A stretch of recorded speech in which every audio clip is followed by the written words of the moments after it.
agora o quadro Ação e Cidadania. O assunto de hoje é o direito à saúde para quem já passou dos 60 anos. Os cuidados com a saúde são fundamentais para quem quer ter uma vida longa e saudável. Mas para aqueles que já chegaram na velhice e não se cuidaram tanto assim, algumas mudanças no hábito podem melhorar significativamente a qualidade de vida. Evitar o tabagismo é uma dessas mudanças. O cigarro agrava os casos de osteoporose e doenças cardiovasculares, que levam a complicações do diabetes. Fazer exercícios regulares também é fundamental. O abandono da vida sedentária traz grandes benefícios à população em geral. 30 minutos de caminhada diária é o suficiente. Exercícios simples podem mudar a vida dos idosos, como conta o profissional de educação física, Gustavo Borges. O exercício também pode atuar como prevenção primária, prevenção secundária de doenças, no caso se o idoso já tem alguma patologia, mas o principal mesmo seria trabalhar na independência do idoso. Porém, é na hora de buscar o serviço de saúde que muitas vezes o idoso é surpreendido.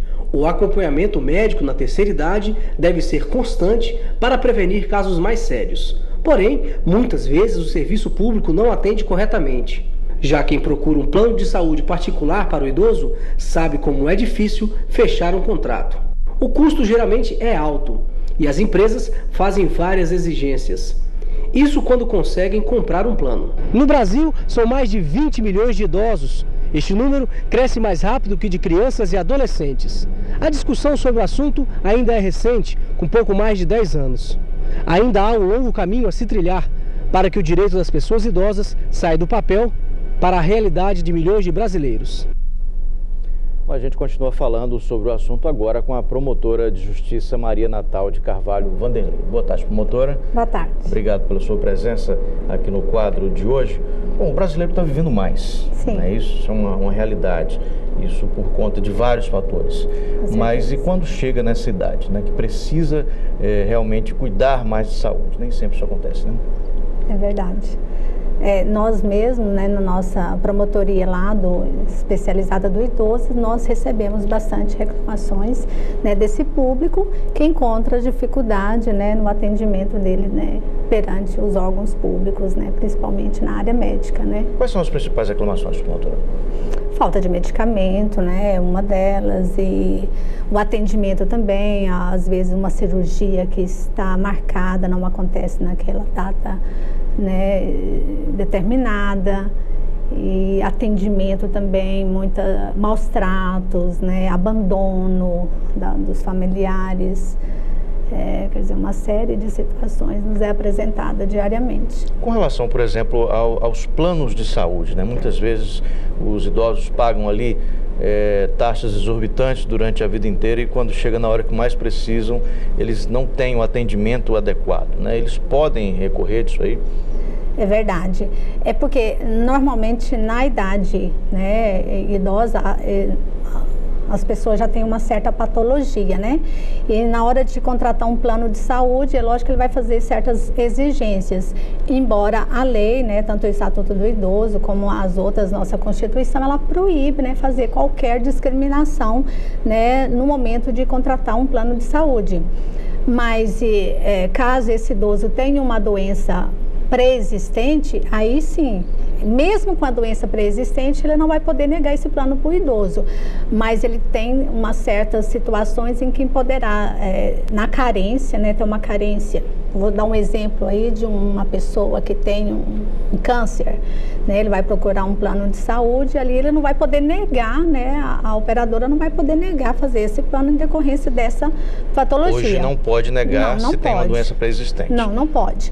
O que ele pode fazer é a carência, né, que é um prazo de 2 anos, aí 24 meses, ele pode sim entrar dentro dessa carência para poder usufruir dos benefícios, né, do tratamento dessa patologia. Mas negar fazer o plano, jamais. Promotora, nós temos perguntas aí do público feitas na rua. Vamos ver a primeira pergunta. Gumercindo, escuta, eu gostaria de saber se o idoso que não tem condições de ir no posto de saúde, a equipe pode ir em casa? Sim, com certeza, né? Tem previsão na lei também daquele idoso, daquele paciente que tem algum problema de saúde, né, grave ou de mobilidade reduzida, ele tem sim esse direito, né, da unidade USF, né, que é a Unidade de Saúde Familiar, ir até a casa dele. Só que para isso ele precisa de tomar, assim, a família fazer um procedimento, no caso, fazer um cadastro dele, né, perante o órgão competente, para que venha essa pessoa, né, esses profissionais ter consciência que existe esse idoso nessa situação que necessita do serviço, né, que deve ser oferecido pelo Estado, sim. Isso é direito de todos, direito, né? de todos, não só do idoso, como de todos, assim, que tem essa mobilidade, né? Assim como assistência ao plano de saúde também. Porque a assistência à saúde, ele é para todos, né? Como nós estamos falando do idoso, a gente está se referindo mais ao idoso, mas o direito é para todos. Vamos ver mais uma pergunta do público, promotor. Meu nome é Gerson.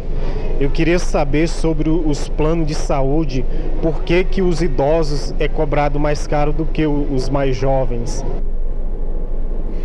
Na verdade, não é cobrado mais caro, nem pode também, por ser idoso, cobrar um preço superior àquele outro paciente que vai lá, que não tem uma patologia pré-existente. O que pode acontecer é de se colocar para esse que tem uma doença pré-existente um valor superior para que ele possa ter benefícios, né, sem ter essa carência que eu falei antes, a carência dos 24 meses. Então, para aquele idoso que tem essa doença pré-existente e ele necessita de fazer o tratamento com certa urgência, aí sim, pode ter essa negociação de ter um preço maior.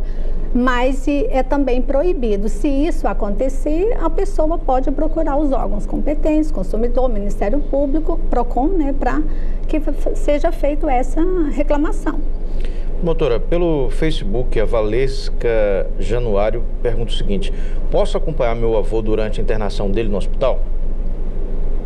Sim, o Estatuto também garante, né, a pessoa acima de 60 anos, né, considerado idoso nos termos da lei, ele tem esse direito sim da pessoa acompanhá-lo.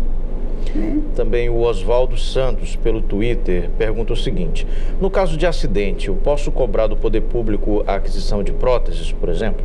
Sim, só voltando um pouquinho para complementar a pergunta anterior, a não ser nos casos em que o médico justificadamente ele proíbe, né? Nos casos assim, de uma internação na UTI, né? Aí nesses casos assim, se for uma restrição médica, aí não pode mesmo. Mas e com relação ao direito aí dessa sua pergunta para órtese e prótese, também está, né, garantido na lei, na Constituição, que não só o idoso também, mas todos têm acesso a esse produto, né, caso ele necessite. Às vezes vai reclamação para a gente de que o médico prescreveu uma prótese, né, que não está, né, regulada pelo sistema SUS, aí talvez aonde vem a dificuldade de encontrar. Mas o que está disponibilizado no Estado, nos órgãos, né, de saúde, ele tem direito sim. Dúvidas, então, as pessoas podem procurar o Ministério Público, sim, né? Com certeza. Nós temos uma promotoria lá que atende a esse público especializada. Doutora, a gente agradece a sua presença, a sua participação aqui no nosso quadro. Tá bom, eu que agradeço a oportunidade. Lembrando que o quadro Ação e Cidadania é sempre às quartas-feiras aqui no Jornal do Meio-Dia. Vamos agora à previsão do tempo para esta quarta-feira.